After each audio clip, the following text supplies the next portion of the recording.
Growing up, we had the best childhood that we could have asked for. Everything was cookie cutter good. Then the year came. My little sister was diagnosed with leukemia when she was 8. That was the first really bump in my perfect little reality. Ashton was going through her treatment for her leukemia. Our oldest daughter, Jordan, was actually scheduled to have back surgery in the beginning of June, and a week and a half before her surgery was when Braden had his stroke. All of a sudden, the green grass that was in front of me kind of turned to its side, and I felt like I was walking on my side. When I talked and when other people talked to me, it sounded like Charlie Brown's teacher, just wah, wah, wah, wah. He was actually at his friend's birthday party at the community pool. And the kiddo that was having the party, his mom called me and said, Braden's really sick.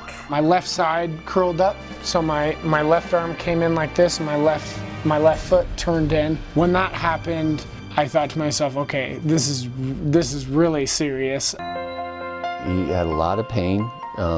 Nothing they gave him did much to make it subside.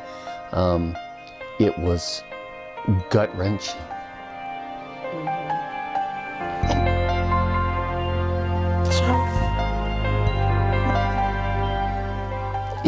It was hard. I didn't know it was serious, but you could look at your mom and dad and be like, oh, they're really upset. This is a big deal. That's when they drilled a hole in the top of his head to relieve the pressure, and to put in the Beckers to monitor the pressure.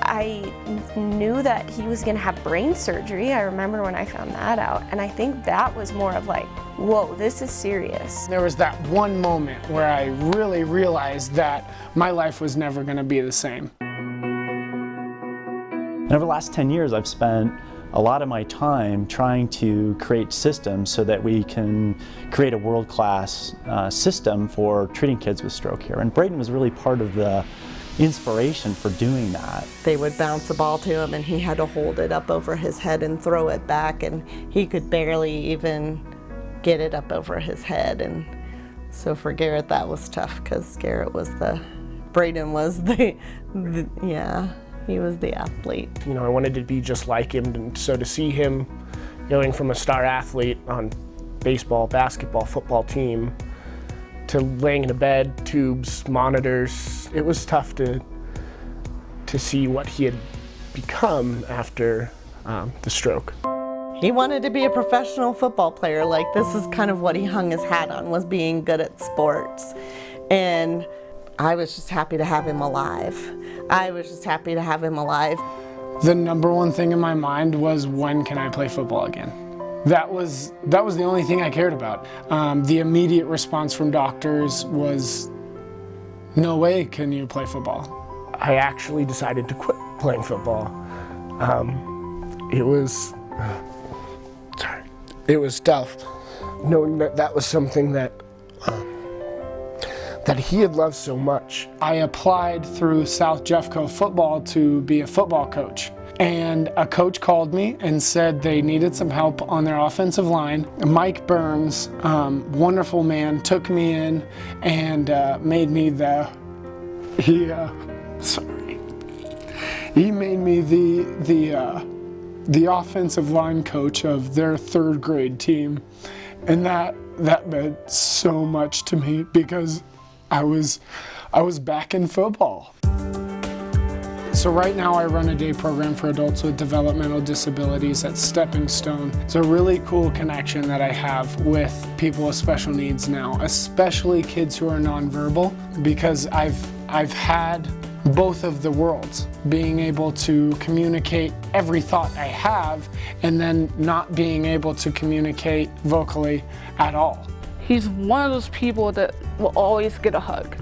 Either a fist pump, anything. But I know for a fact it's gonna be a hug, because it's either, if it's not from me, it's from everybody else. He could have chosen any other path, but he chose to make it a positive instead of a negative in his life. He is kind, he is generous. He has been through more than anybody could ever imagine. He He's just an all-around, well-rounded, wonderful person. I don't want to say that Braden's stroke made him who he is, but I certainly think it shaped him. The way that he's able to carry himself through life with that passion is what's amazing to me. He's an easy person to love. Braden's amazing. He's an amazing individual who has taken a difficult life circumstance and taken lemons and made lemonade. I remember when he was in the hospital and he had this shunt coming out of his head and he could barely eat any cereal, you know, he couldn't hold any utensils or anything.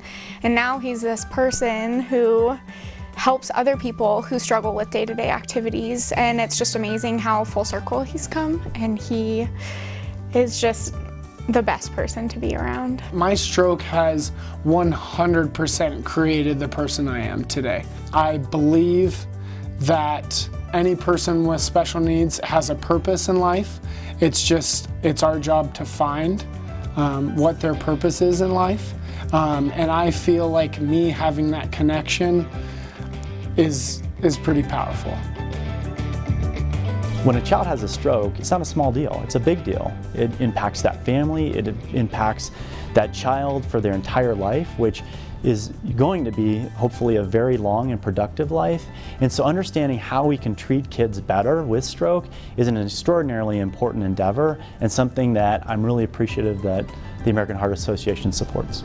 Increasing awareness can only help the lives of thousands of kids every year. Why would we not? I want people to feel like they can live their lives to the fullest.